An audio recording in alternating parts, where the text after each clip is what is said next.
乡亲，咱继续要来讲台北捷运，逐天平均有160万人次来进出。讲今年到目前为止，发生34件性骚扰的案件。为着要来防范捷运失龙，捷运公司特别增加执勤保全，加强巡逻。捷运警察队嘛来提出着防龙计划升级版。甲过去2年捌伫捷运犯案的嫌犯，甲列入黑名单，甲因的票卡来做记号。只要旅客进入车站，这个电脑就会通知捷运警察，也则是保全专程埋伏监控，一直甲对方离开捷运站为止。一位小姐行去捷运站的手扶梯后壁，就有查甫人行啊真紧，倒位唔徛，偏偏要徛伫伊的后壁，而且佫离伊真近。换一个角度来看，这位小姐发现后壁怪怪随滑头，查某人动手甲骚扰，煞假做无代志。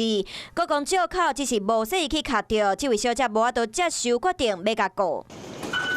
台北捷运逐天平均有160万人次出入，车厢或者是车站内底犯罪案件直直发生。为了保护乘客安全，捷运警察队除了加强巡逻，嘛推出防龙计划升级版。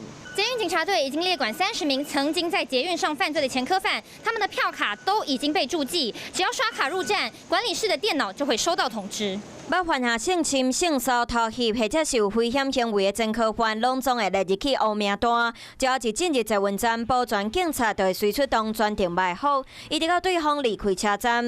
而且，若是想要变鬼变怪买车票，或者是无登记的票卡来撇开检验，捷运警察嘛有方法。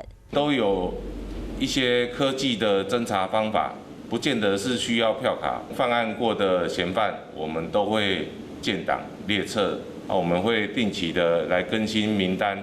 根据统计，今年到今北捷总共发生34件性骚扰案，其中以车厢27件上多。